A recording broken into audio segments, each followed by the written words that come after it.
చాలా మంది చెప్తా ఉన్నారు, చాలా మందికి ఇలా వరంగల్లో పాపం రెడ్లకైతే ఇలా ఏం పరేశాన్ రా, ఇదేమో దుకాణం పెట్టింది, ఆ సుందర్రాజుకి ఏం పని లేదు, ఆ మల్లన్నకి ఏం పని లేదు, వీళ్ళందరికీ ఏం పని లేదు, ఈ నాయకులందరికీ బీసీ బీసీ బీసీ అని ఏ గోడ చూసినా బీసీ పోస్టర్ ఉంది, ఏ గోడ చూసినా బీసీదే కథ ఉంది, యుద్ధ పేరు అంటారు. వరంగల్లో మొదలైన ఏ ఉద్యమం కూడా ఇప్పటి వరకు ఫెయిల్ కాలేదు.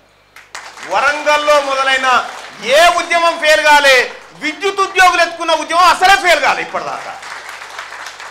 అందుకోసమే మీరు పెద్దన్న లెక్క ఈ విద్యుత్ ఉద్యోగులంతా బీసీ ఉద్యోగులంతా పెద్దన్న లెక్క వచ్చి ముందు వరుసలో కూర్చొని ఈ బీసీ ఉద్యమాన్ని ఆశీర్వదించి మేమున్నాం బిడ్డ మీకోసం అని చెప్పి ఒక్కసారి చేయి పిడికిలి బిగించి జై బీసీ జై తెలంగాణ మేమొస్తున్నామని చెప్పి మీరు కదలండి అన్నా. ఇగో ఈ బలం కోసం, ఈ ప్రజల కోసం ఇలా 70-80 సంవత్సరాలు రేషన్ కార్డులా, ఇంకా రేషన్ కార్డులా 70-80 సంవత్సరాలైంది, ఇంకా నీకు రేషన్ కార్డు ఇస్తారట, ఇంకా నీకు ఆ ఇరుకిళ్ళు ఇస్తారట, ఇంకా నీకు బిచ్చం వేస్తారట. నువ్వు ఎవడు వేయడానికి? అశోక్ అన్న దగ్గర కౌలుకి ఎట్లా తీసుకున్నావు మర్యాదగా ఈ రాష్ట్రం అట్లా చెప్పు,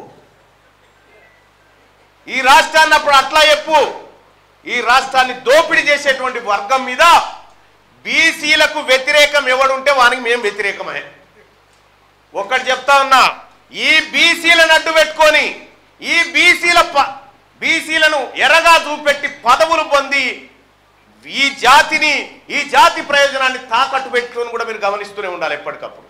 ఎందుకంటే మనం మొదలుపెట్టింది అత్యంత పవిత్రమైనటువంటి యుద్ధం.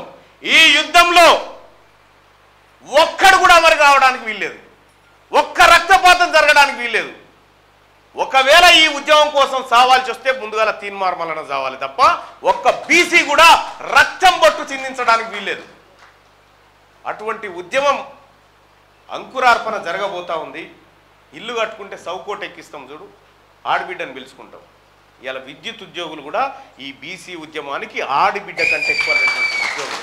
అందుకోసం ఈ ఉద్యమానికి, ఈ పోరాటానికి వచ్చి ఒక్కసారి నేనున్న ప్రజలారా బీసీల కోసం అని చెప్పి ఒక్కసారి గర్జించాల్సిందిగా మీ అందరినీ రిక్వెస్ట్ చేస్తూ ఈ కార్యక్రమానికి పిలుస్తా ఉన్న సోదరులారా.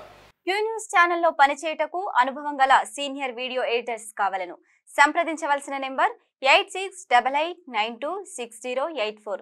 qnewsads@gmail.com ను సంప్రదించండి. లైక్ చేయండి.